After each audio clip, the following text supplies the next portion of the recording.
So there we have Charlie Adams, Brentford Football Club. Welcome to the show, Charlie, again. Thanks for having me. Tell us about your futsal journey. So I started playing football when I was really young. Played Sunday League up until around age 11, where I got introduced to futsal. And where did you get introduced to futsal? I got introduced to futsal. It was just with my Sunday League team. So my dad was the manager, and he set up a futsal team just because he looked into it a little bit, very vaguely, and he found that it's a good way to improve players. So yeah, we set up this futsal team, and at the start it was more for fun. We'd done it on a Friday just for a bit of fun after school. But Did you use all of the real equipment? And the equipment, yeah, the size of the pitches were the same, and the weighted balls as well. And we started to enjoy it. And as a team, we then entered a few tournaments, and we done really well. We had some good technical players on the team. We then entered the national championships up in Sheffield. I was aged 12 then. I'm 20 now, so it was quite a while ago. But we ended up winning that tournament. And we played some really good teams, a few teams from other countries as well. And from then I got picked up by Louis Melville, he was working for Brentford's development team at the time, the Community Sports Trust. And I trained with them for about 6 months and doing the futsal a lot, 2 times a week with them. And at the end of that season, coming on to 13, 14, I went on a trial with the academy at Brentford, and then I got signed. How did you find the transition from football to futsal, or the opposite, should I say, futsal to football? Yeah, it's a weird one. It's a weird one, but it helps you get out of tight areas. Yeah. That's what I found mostly. That when you play 11-a-side, you have a lot of space. Yeah. So when you go play to futsal, you're like, oh my God, it's so crowded here. I need to get out of this tight area. Yeah. And at the start, it's hard to get to grips with.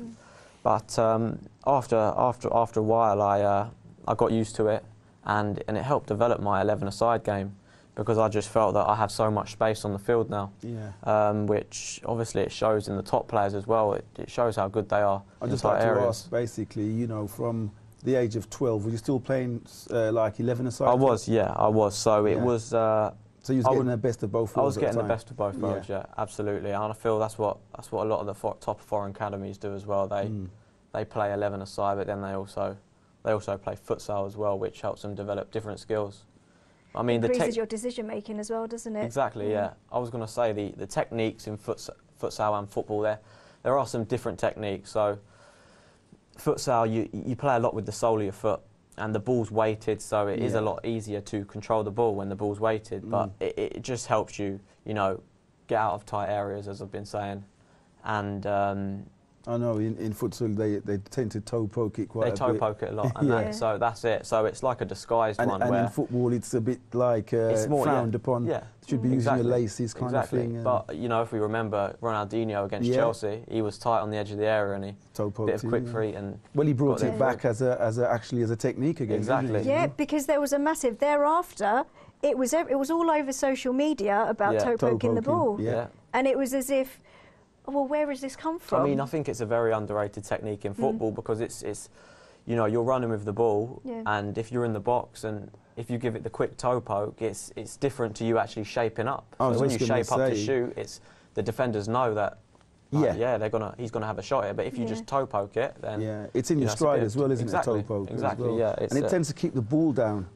I've always found, like when you've toe poked the ball, it doesn't sky as much as when you hit it with your laces. You might not be able to get as much power on, but it's the disguised one. Well, I think it still gives you a bit of power, because it actually punches the ball. Okay, yeah. But yeah, they're the techniques that that I adopted from futsal, and I was able to bring it to my 11-a-side game. Do you think so? Futsal's had a massive impact then, and influence. Well, absolutely, yeah, absolutely. Just for my even like one-on-one attacking, one-on-one defending, and even tactically, like understanding where you are, even though I know it's a lot smaller field, but understanding where you are and your position and your role as a defender, even in futsal, because futsal is a lot more tactical than you think. There is a lot defensively. There's a lot more that goes on than just let's go and have a game and try and skill someone up. There's a lot more to it than that. I guess you know? Really amount of fun. Absolutely. Yeah, I was just going to say, where you are now, I mean, in terms of football, you know, not everybody's playing football, so to speak, in the level of football. Because unless you're watching the Premier League, you're not actually, you know, you understand what I mean? It's like everybody tends to, there might be a bit more direct football being played. Absolutely. So for you guys who are very technical, how do you find that? I mean, yeah, I recently just got off loan from Stevenage. Yeah. I was there from, I think it was October to around December. And it was a bit of a culture shock to me because I was used to playing the academy style of football. Because Brentford, I guess. And they pass it a lot more. Yeah. So style of play is different. Yeah. And I went to Barnet the year before and they pass it a lot as well because we had Edgar Davids was there at the time. Oh, yes. So I was there with him. But no, the reality of the Football League and like especially the lower leagues, a lot of it is results-based driven. Of course. So the managers need to get results. So they just feel that they don't want to be passing the ball out the back. They don't want to be taking too many touches at the back or taking too many touches anywhere. A lot of it is just possession or possession like based football. So it's based on percentages. Absolutely. So let's try and play in their half as much as possible. It doesn't matter how we get it there. So what did they say to you? Stay up there, don't come back? Yeah, you have to play a defensive role. In obviously, I mean, in the lower leagues, you don't really sacrifice the player. You don't say, okay, we're just going to use you for attacking. That doesn't really happen. You have to make sure that you do a job defensively as well. Of course. But yeah, League Two, it was difficult, but I gained experience from it, and I did enjoy my time there. Can I just ask you, what did you learn? Well, I learned how to see out games. You know, especially when it's, as we said, a results-driven business, especially in the Football League. You know, managers' jobs are riding on game to game. You know, it could be 1 or 2 games and you're gone. But I learned how to, you know, see out games. That's the main thing I learned. It was, it's different. It's different, but I did learn that.